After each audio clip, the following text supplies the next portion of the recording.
Hey guys, Rexter here, and today's video is going to be all about the killer mascots from Indigo Park and why they turned on the employees. As you know, the mascots in the park started off as friendly characters that were created by Isaac Indigo. We learn at the beginning of the game that Isaac's dream was to create a park that was filled with American culture and was something to be proud of. However, when we get to Indigo Park as the protagonist of Chapter 1, it looks a lot different. For one, the mascots that used to be so friendly and loved by the customers now are carrying blood on their mouths and claws.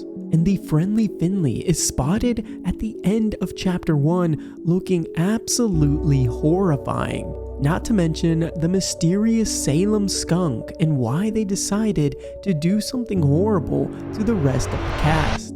This video is going to answer all of those questions and theorize what the future holds for Indigo Park. So if you enjoy videos just like this, go ahead and grab your popcorn and a drink, and let's go ahead and take a deep dive in. As we know, the park has been abandoned for over 8 years now, as we decided to show up on the 8-year anniversary. We're greeted by Rambley the raccoon, who seems friendly enough, an AI-generated software that decides to help us around the park. However, we learn that Rambley was once a mascotted figure. If you see at the end of Chapter 1, if you hand him at the service center his Rambley mask, he gives you some voice lines. It explains that this used to be a mascot operated by a human inside of it. However, something changed at the park, and the once human-operated mascot suits were replaced by something more realistic. Now, many theories around the internet have shown that they replaced these mascot suits with something like Poppy Playtime, almost similar to a Bigger Bodies initiative, where they placed a soul inside of these things, making them realistic and living. Obviously, this can be further proven, as they're definitely not animatronics. When Molly McCaw is killed at the end of Chapter 1, her head is cut off and exposes blood everywhere. Now the question is this human blood or something more sinister? These could be spring-locked animatronic suits. However, once again, there's no robotic parts inside of this thing, which means this is a living creature. But how? My thought is that Isaac Indigo came up with a plan in order to make his park as realistic as possible, bringing his loving characters to life, and somehow, some way, made them a true living being. Now, Isaac's intentions weren't bad. He created these characters in order to bring happiness and joy to the park and its customers. And I do believe they started off just like that. I believe Molly McCaw, as wonderful of a character as she once was, even being our protagonist mom's favorite character of the park, wasn't always who we see at the end of Chapter 1. But instead a happier version that was able to be friendly with kids and customers alike. But thanks to the wonderful clues and Easter eggs left inside of the game by the creator himself, Unique Geese has given us an insight on what happened to these characters to make them turn evil. For one, it is stated when you are killed by Molly McCaw at the end during the chase scene that she repeats things that she's recently heard. Molly McCaw has all kinds of demeaning voice lines, including a voice line that says this. Get back in your cage, Fern. That means somebody was yelling at Molly McCaw to get back in a cage. Is this the same cage maybe hinted by Unique Geese inside of the arcade game? If so, how did she get in it? And that's where my theory comes in as to why the characters are now bad. I believe that each one of these characters were tortured. Obviously, a lot of employees lost their jobs, including the ones that held the mascot suits. Whoa, where'd you find that? I've never seen anyone wearing one. Pretty snazzy.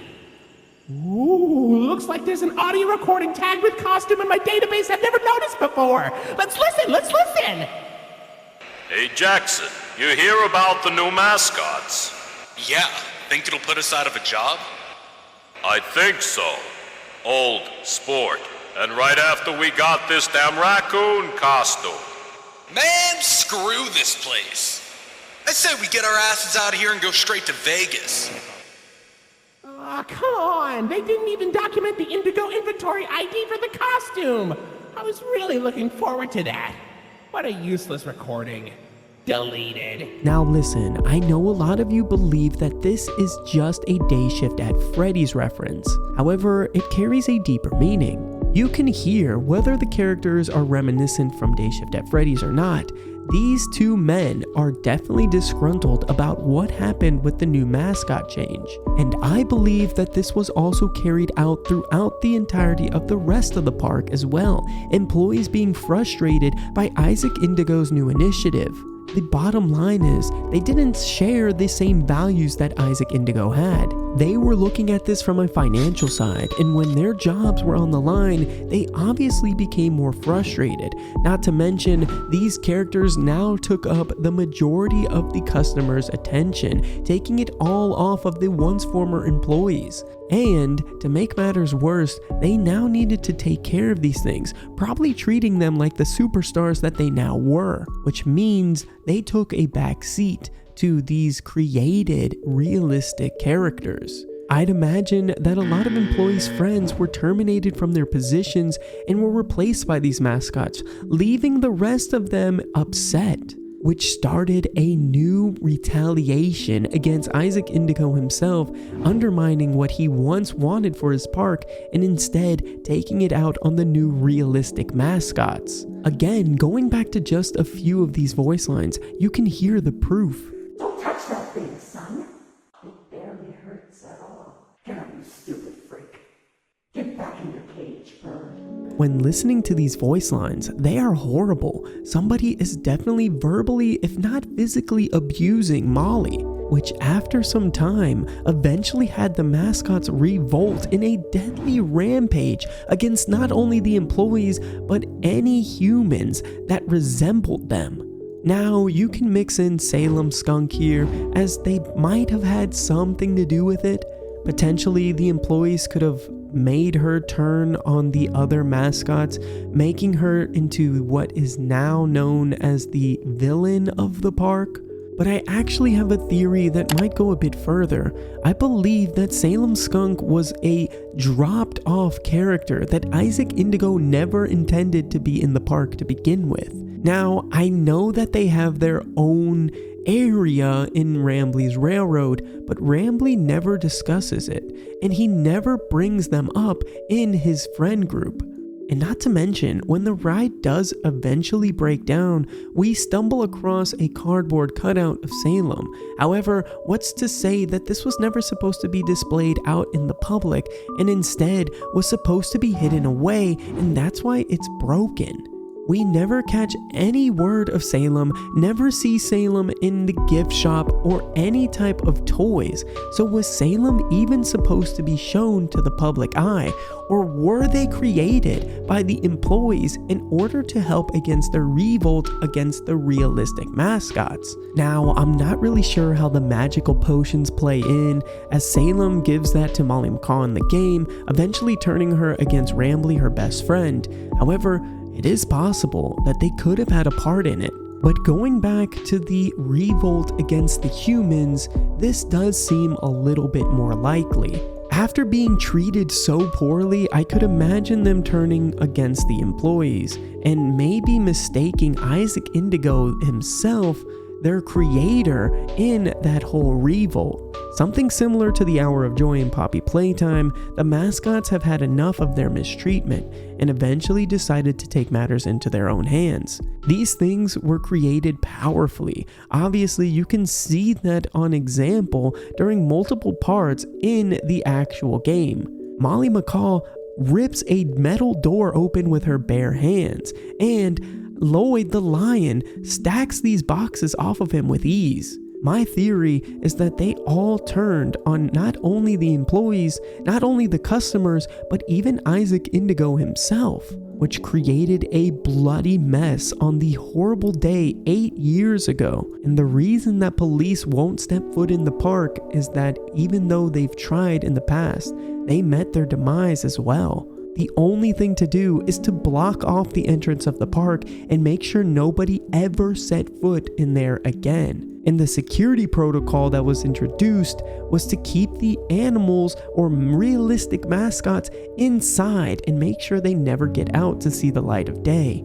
I believe on that disastrous day 8 years ago, Lloyd the lion even attacked everyone in his show. Watching him in the theater, he turned on them. A plan that was put in place by the other mascots. Obviously, Molly Macaw did something similar and destroyed the rest of the humans inside of her chamber. And that's why when you see these characters up close, they're covered in blood around their mouths and their claws. And when we do stumble across Lloyd inside of his theater, he looks at us almost frightened, remembering the horrible things that he did 8 years ago. He even timidly gets up and runs backstage, which is completely unlike his character, at least the one that Rambley explains to us. It wasn't like Lloyd in the past to cower away from a show, but the Lloyd that we see not only runs away from us, but he seems to just hide in the shadows of his backstage until he eventually gets his chance to pounce. However, it's almost like he's reluctant to attack us until we step foot inside of that employee back room,